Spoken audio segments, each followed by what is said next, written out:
Today, on the Fit Stoic podcast, episode 23, Self-Control Regardless. I'm going to be talking about why it doesn't matter what's going on. We always have choice.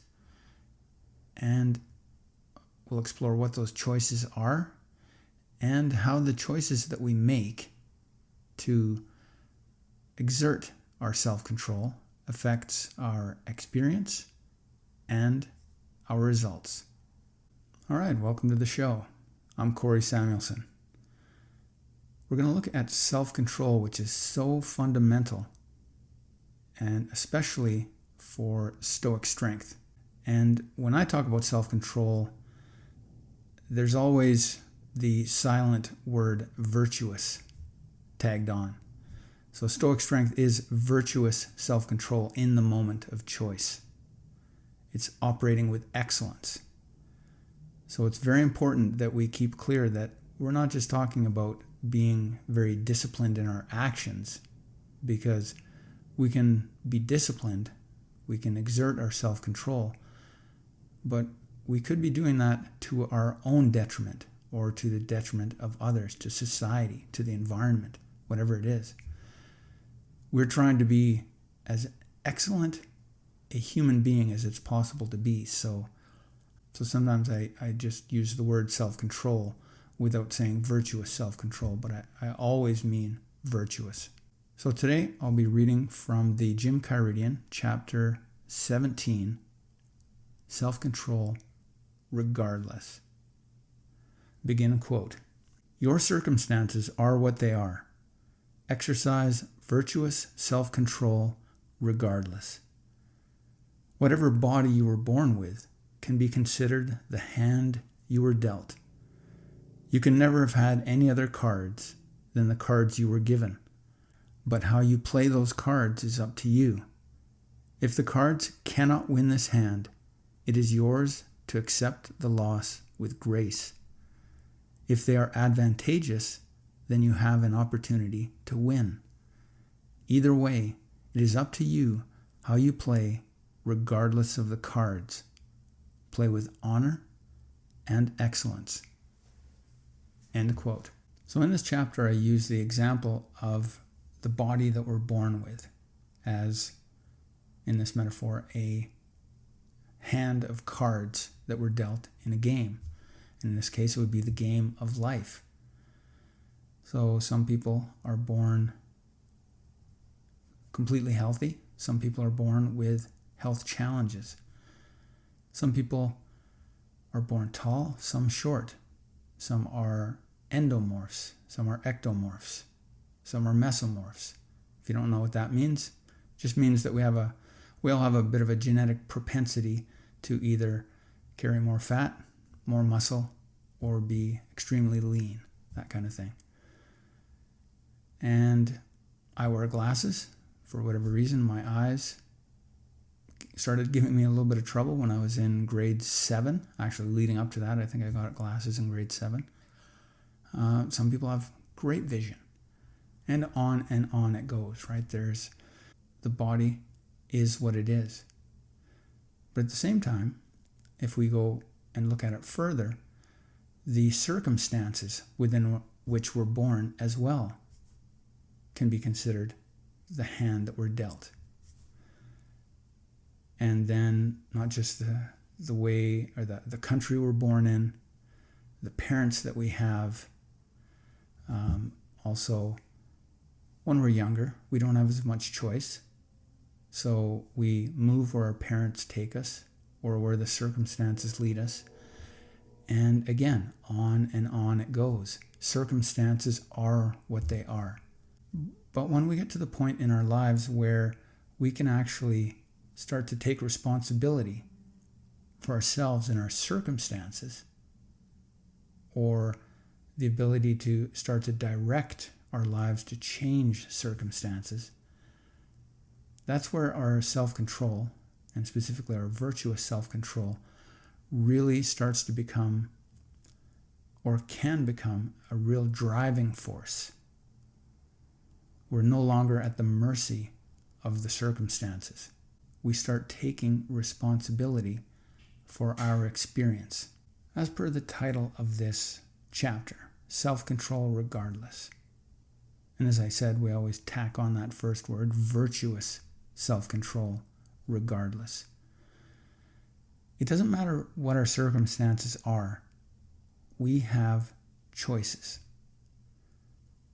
So if we find ourselves faced with a body that maybe has some health challenges, we have choices there. If we find ourselves faced with circumstances in which we're limited economically, we have choices there.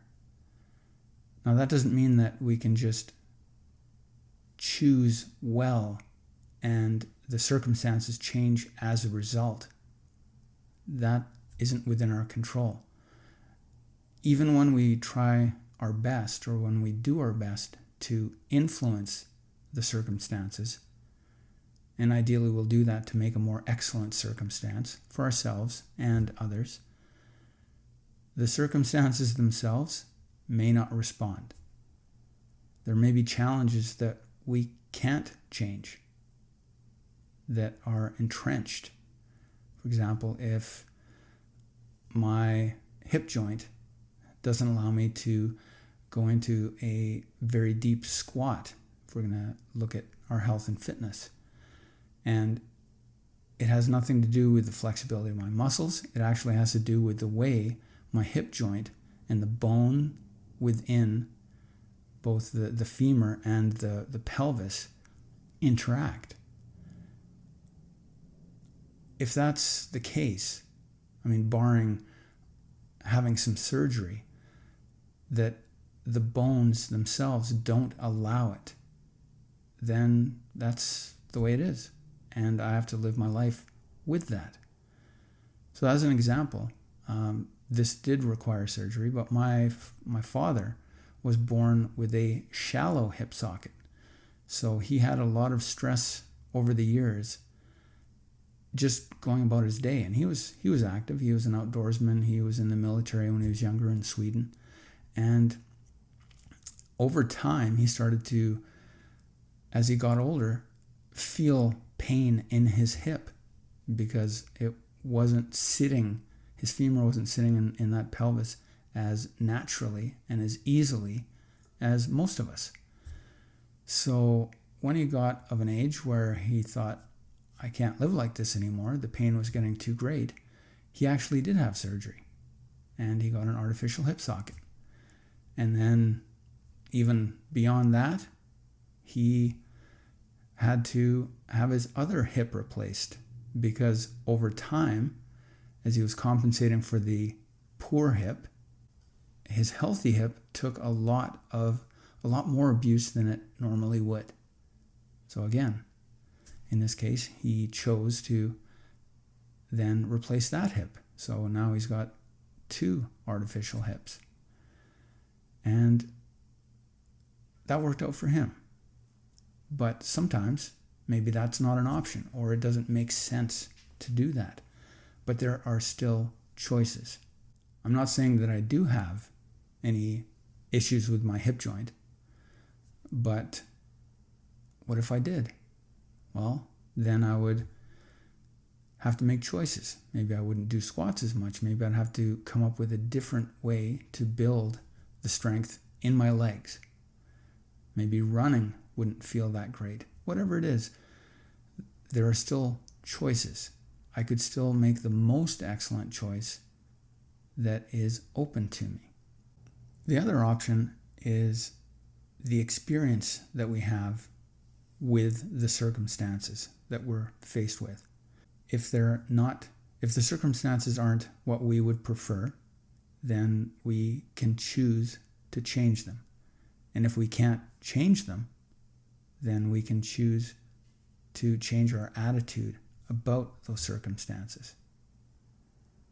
And so instead of getting down in the dumps about it or, thinking dark thoughts, we can maybe ignore the circumstances or try to find the silver lining, as they say. For every dark cloud, there's a silver lining. And it's not that that's actually true. It's just that we can even imagine something that we can use to our advantage. So it's not that, when we say there's always a silver lining, it sounds like there's a specific interpretation that's going to be there for everybody. That's not what that means. Think of it more as you can find your own advantage. So as Epictetus says in the Discourses, if you are faced with a challenging situation that causes fear, then you can use that to build your courage. So the fearful situation is now not, oh no, I'm afraid and I don't want that. It's more like, okay, now I get to practice being courageous. So when we go somewhere to a friend's house, for example, and we're working on our eating habits, and they've got cakes and candies and donuts and all kinds of foods that we think to ourselves, I don't want to be eating that, but wow, they sure look good. That might be a circumstance that we think, I got to get out of there, right? And that's an option. But if you want to socialize and be friendly and take part in the festivities, then maybe the choice is to exercise restraint, to exercise your self-control, your discipline. So that's perhaps the silver lining in that scenario. If you think of a super simple model of the functions of the human mind, you might break it up into these three ways: thinking, feeling, and desiring. So we think thoughts, which cause feelings or emotions, and then those feelings and emotions drive our desires. So if I'm in that scenario where I'm at a friend's home and I know that I'm trying to eat healthy, but there's food there that's very tempting and that I would prefer not to eat, but at the same time, I'm thinking, wow, those really look tasty. And I'm imagining what that would feel like as it's in my mouth and as I eat it, And then that causes feelings, causes my mouth to salivate, and I'm wiping my face, and I'm feeling the imagined experience of eating it and how satisfying that would be. And then that creates a desire to eat that food. Now, conversely, if I think to myself, same scenario, wow, I really would rather not eat that. In fact, I don't eat that, and I put it to myself that way. Then that thought will create an emotion or a feeling of resolve, of motivation to look away from the food, to not tempt myself, to look for a healthy alternative. So I'm thinking a thought, I'm feeling something as a result of that thought, and then I have a motivation to do something as a result of those feelings. So that's a very simple model. With those three functions, they don't just start with thought and then lead to feeling and then lead to desires. They interrelate. So we might actually become aware of a feeling, an emotion, which then drives a desire, which then makes us think a thought or think thoughts. Or we may have a motivation that we realize or that we become aware of, and then that causes a feeling, an emotion, and then we have thoughts about that. So it doesn't just run in one direction. It doesn't just run opposite directions. Those all are crossing all over the place. And it's a dynamic relationship from one to the other. However, if you think about it, and that's kind of funny because of what I'm going to say next, the only thing that we can actually choose is what we think. We can't directly choose an emotion. I can't just feel happy by just feeling happy. I actually have to think something first. And also, the desires that I have are, again, the result of feelings and thinking, but it's only thinking that I can choose. I can only direct my thought. So that's where the self-control comes in, which makes it very simple, not easy, but it makes it very simple to change the emotions and then change the desires. Because all we need to do is change the thinking. And I'm saying that like, oh yeah, that's simple, easy. But simple and easy are not the same thing. So I'm not trying to say that all you need to do is just change your thinking. Yes, you have to change your thinking, but it's not, that little word, just, doesn't do it justice. Oh, I'm really playing with words today. With that little simple model, thinking, feeling, or emotions, and desiring what you want to do, and then how that results in what we actually do, that makes it, again, as I was saying, clear that our self-control, our virtuous self-control, comes down to what are you thinking? We take what we think to change how we feel, to change our experience. We change or choose what we think to change our motivation, what we desire, either to achieve or move toward, or avoid and to move away from. And then we change our thinking ultimately to change what we do. By starting in that cognitive environment, by choosing our thinking, we affect the external environment because we change the way we move our body. Another thing that is beyond our control, which I've spoken about in the past. We can influence the way we move, which then influences our circumstances and our results. What we've looked at today is that we have the ability, regardless of our circumstances, to make choices. We always have that ability. We can always make choices. Now, those choices may not change, or we may not be able to change the external circumstances, but that's usually what we try to do first. We try to influence the circumstances to make them what we prefer. If we can't choose to do that, or we aren't able to change it even with our choices, even when we do our utmost, if we decide to go to bed at a certain time and wake up refreshed, that's what we imagine as the result. For whatever reason, we don't get the sleep that we had wanted, and we wake up exhausted, and we still have a full day ahead, and we knew that we needed that sleep and that rest, but we just didn't get it. Even in those circumstances, we still have choice.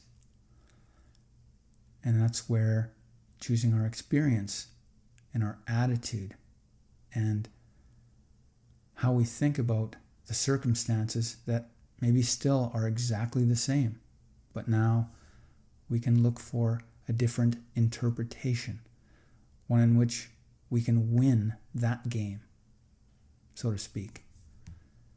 Epictetus talks about never play a game that you can't guarantee the victory. And this is the game of choosing.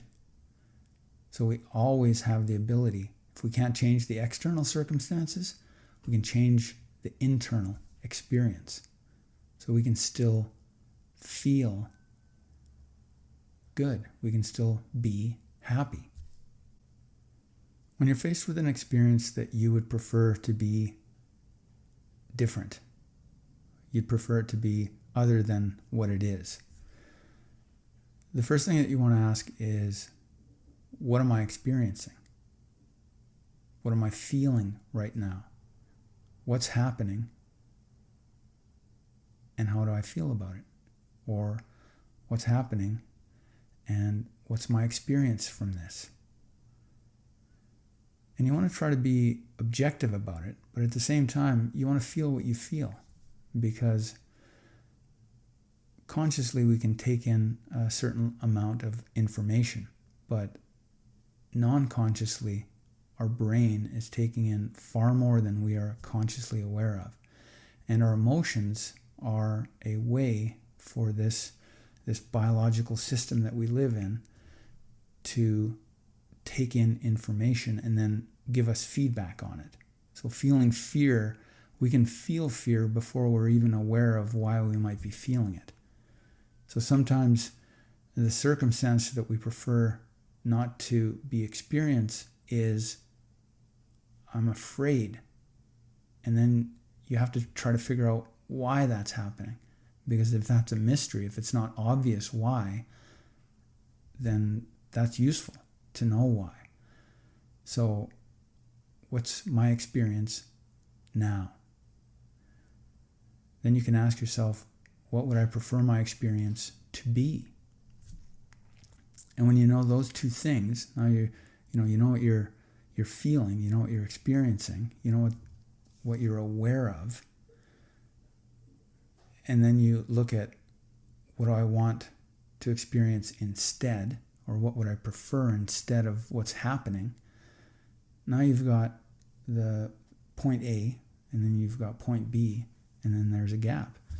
And now you can ask yourself, what can I do to change the circumstance so that it is what I would prefer it to be, or so that it's more excellent in this way? And then you're going to do stuff as a result of that. If that doesn't work, or if you don't want to actually do anything about it, or you realize I can't do anything about it, then regardless of what the circumstances are, you can still have a better experience. So even if I can't do anything about it, how can I experience less fear? Or how can I still experience calm? So you can choose to do something, or you can just choose to change the way you think about the experience. If none of that is obvious, then just going to a very simple fundamental question is, what is my choice here? Or what are my choices? What can I choose regardless of what's going on here?